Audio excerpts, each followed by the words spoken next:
എല്ലാവരും പ്രതീക്ഷിച്ചത് നമ്മൾ മുമ്പ് കണ്ടിട്ടുള്ളത് പോലെ ബലാക്കോട്ട് പോലെ അതല്ലെങ്കിൽ ഉറി ഉണ്ടായപ്പോൾ അതിന് തിരിച്ചടി കൊടുത്തതുപോലെ പാകിസ്ഥാനിലെ ഭീകരവാദ ക്യാമ്പുകളിലേക്ക്, വിശേഷിച്ച് പാക് അധീന കശ്മീരിലെ ഭീകരവാദ ക്യാമ്പുകളിലേക്ക്, അത് ജെയ്ഷെ മുഹമ്മദിൻ്റെ ആണെങ്കിലും ഹിസ്ബുൾ മുജാഹിദിൻ്റെ ആണെങ്കിലും അല്ലെങ്കിൽ ലഷ്കർ ഇ തോയ്ബയുടെ ആണെങ്കിലും ആ ക്യാമ്പുകളെ ടാർഗറ്റ് ചെയ്തുകൊണ്ടുള്ള ഒരു എയർ സ്ട്രൈക്ക് ഉണ്ടാവുമെന്നാണ് പൊതുവെ പ്രതീക്ഷിക്കപ്പെട്ടത്. പക്ഷേ അങ്ങനെയൊന്നും ഉണ്ടായിട്ടില്ല. പഹൽഗാം ആക്രമണം കഴിഞ്ഞ് ഈ ദിവസം വരെയും അതിർത്തി കടന്ന് ഏതെങ്കിലും തരത്തിലുള്ള ഒരു അറ്റാക്കും ഉണ്ടായിട്ടില്ല. അതേസമയം തന്നെ നമ്മൾ ഈ യുദ്ധമുണ്ടായാൽ എന്ത് ചെയ്യണം എന്നതിൻ്റെ പ്രിപ്പറേഷൻ നടത്തുകയും ചെയ്യുന്നു. അതിനർത്ഥം ബലാക്കോട്ട് മാതൃകയിലായിരിക്കില്ല ഇന്ത്യയുടെ തിരിച്ചടി, അതിനും അപ്പുറത്തുള്ള അല്ലെങ്കിൽ അതിനേക്കാൾ വലുതായ എന്തോ പദ്ധതി ഇടുന്നുണ്ട് എന്നാണോ? അഭിലാഷ്, ഇതിനകത്ത് വന്നിരിക്കുന്നത് ഒരു initially they are on the advantage side. ഈ നമ്മൾ കഴിഞ്ഞ കാര്യങ്ങളിലോട്ട് കൂടുതൽ ഡിസ്കസ് ചെയ്യുന്നിരുന്നില്ല, എന്നാലും ജസ്റ്റ് ടച്ച് ചെയ്തിട്ട് ഞാൻ പോകാം. കാര്യം ഇമ്പോർട്ടൻ്റ് ആയിട്ടുള്ള വളരെ പ്രധാനപ്പെട്ട ചില അറ്റാക്കുകൾ ഇന്ത്യയിൽ നടന്നപ്പോൾ ആ സമയത്ത് ഈ ടെററിസ്ഥാൻ്റെ ജിഹാദി ജനറലായിരുന്നു അവിടുത്തെ ISIയുടെ ഹെഡ് ആ സമയത്ത്. അതിനുശേഷമാണ് ഇമ്രാൻഖാൻ ഈ ജിഹാദിയെ പാകിസ്ഥാൻ്റെ ടെററിസ്ഥാൻ്റെ ജനറലാക്കുകയും പിന്നീട് ഈ ജിഹാദി തന്നെ അൺറിലയബിളായിട്ട് ഇദ്ദേഹത്തിൻ്റെ, അതായത് ഇമ്രാൻഖാൻ്റെ വൈഫിനെ എതിരായിട്ട് എന്തോ ആരോപണം വന്ന് അത് പബ്ലിക് ഡൊമൈനിലിടുകയും ക്രിട്ടിസൈസ് ചെയ്യുകയും ചെയ്ത്, അതുകൂടാതെ ഇപ്പോൾ ലേറ്റസ്റ്റായിട്ട് നമ്മൾ കണ്ടു ഈ ഇമ്രാൻഖാൻ എവിടെയാണ് ഈ ജിഹാദി ജനറൽ കാരണം എന്ന്. അപ്പം ഒരു കാരണവശാലും നമ്മൾ അണ്ടർ എസ്റ്റിമേറ്റ് ചെയ്യരുത്. ഈ ഇൻസിഡൻറ്റ് നടത്തുമ്പോൾ അതിന് മുമ്പ് തന്നെ അവർ പ്രതീക്ഷിക്കുന്ന ഒരു ബാലാക്കോട്ടോ അല്ലെങ്കിൽ അവർ പ്രതീക്ഷിക്കുന്ന ഒരു സർജിക്കൽ സ്ട്രൈക്കോ അതിനൊക്കെ ബാക്ക്ഗ്രൗണ്ട് ഹോംവർക്ക് നല്ലതുപോലെ ചെയ്തിട്ട് ആ ഒരു രീതി കവറപ്പ് ചെയ്തിട്ടാണ് ഈ ജിഹാദി ജനറൽ ഇവിടെ ഈ ആക്രമണം കാണിച്ചത്. That we know very well. ഇല്ല എന്നുണ്ടെങ്കിൽ ഇമ്മീഡിയറ്റ് ആയിട്ട് നമ്മൾ ആ ടാർഗറ്റ് തീർത്തേനെ. അത് ആ ഒരു സിറ്റുവേഷനാണ്. അവരത് നല്ലതുപോലെ കവറപ്പ് ചെയ്തു വെച്ചു. ഈ ജിഹാദി ജനറലാണ് അതിൻ്റെ കീ പോയിന്റ് എന്ന് പറയുന്നത്. പിന്നെ എന്തുകൊണ്ട് നമ്മൾ ആ ഒരു ടാർഗറ്റ് നമ്മുടെ, അതായത് ഇത് രണ്ടും രണ്ട് രീതിയിലാണ് അഭിലാഷയെ കാണേണ്ടത്. കാര്യം ഇൻ്റർനാഷണൽ കമ്മ്യൂണിറ്റിയിൽ ഇന്ത്യക്കുള്ള ഒരു പേര്, അത് ഞാൻ വീണ്ടും വീണ്ടും റിപ്പീറ്റ് ചെയ്ത് പറയുന്നില്ല. വി ആർ ഓൾവേസ്, അതായത് ഇൻ്റർനാഷണൽ കമ്മ്യൂണിറ്റിയെ കയ്യിലെടുത്തതുകൊണ്ട് അല്ല അവരെ വിശ്വാസത്തിലെടുത്തുകൊണ്ട് ഒരു സിവിലിയൻ കാഷ്വാലിറ്റിക്കും അല്ലെങ്കിൽ സിവിലിയൻസിൻ്റെ നാശം നമ്മൾ ആഗ്രഹിക്കാതെ ടെററിസ്റ്റുകളെ മാത്രം എയിം ചെയ്ത് അതാണ് ഇന്ത്യക്ക് ഇപ്പോഴും ഒരു സപ്പോർട്ട് കിട്ടിക്കൊണ്ടിരിക്കുന്നത്. നേരെ മറിച്ച് ഇനിയും വരാൻ പോകുന്നത് നെക്സ്റ്റ് സിറ്റുവേഷൻ എന്ന് പറഞ്ഞു കഴിഞ്ഞാൽ നമുക്ക് ആ രീതിയിൽ ചിന്തിക്കാൻ പറ്റില്ല. നമ്മൾ ഒരു കാരണവശാലും ഇവൻ കാർഗിലിൽ പോലും ഒരു കാരണവശാലും നമ്മൾ ടെററിസ്ഥാൻ്റെ LOC നമ്മൾ ക്രോസ് ചെയ്തിട്ടില്ല. അതിന് LOC ക്രോസ് ചെയ്യുമായിരുന്നുണ്ടെങ്കിൽ ഈ കാർഗിലൊക്കെ 2 അല്ല 3 ദിവസം കൊണ്ട് തീർക്കാമായിരുന്നു. എന്നിട്ടും അന്നത്തെ ഗവൺമെൻറ്റിൻ്റെ ക്ലിയർ കട്ടായിട്ടുള്ള ഡയറക്ഷനും ഇൻ്റർനാഷണൽ കമ്മ്യൂണിറ്റിയിൽ നമുക്കുള്ള ആ ഒരു സ്വീകാര്യതയും വെച്ച് LOC ക്രോസ് ചെയ്തില്ല. ഇപ്പോൾ LOC ക്രോസ് ചെയ്യാൻ കാര്യം LOC ഇല്ല എന്ന് ടെററിസ്ഥാൻ തന്നെ ഡിക്ലെയർ ചെയ്ത് കഴിഞ്ഞു. അപ്പോൾ ആ ഒരു ആംഗിളിലോട്ട് പോവുക.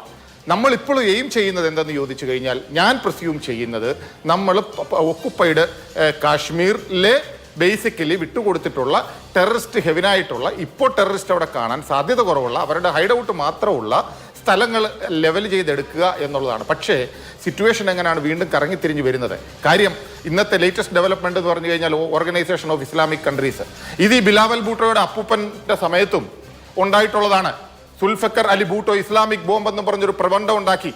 ആ സമയത്ത് എന്തായിരുന്നു ഇസ്ലാമിക് ബോംബ് എന്ന് പറഞ്ഞാൽ ഏത് രാജ്യവും ഇന്ത്യ അറ്റാക്ക് ചെയ്യുവാണെന്നുണ്ടെങ്കിൽ, അതായത് ഇന്ത്യ ടെററിസ്ഥാനെ അറ്റാക്ക് ചെയ്യുവാണെങ്കിൽ ഏത് ഇസ്ലാമിക് കൺട്രിക്ക് ഇടപെടാമെന്നുള്ള ഒരു രീതി വന്നു. അതാണ് ഇസ്ലാമിക് ബോംബ്.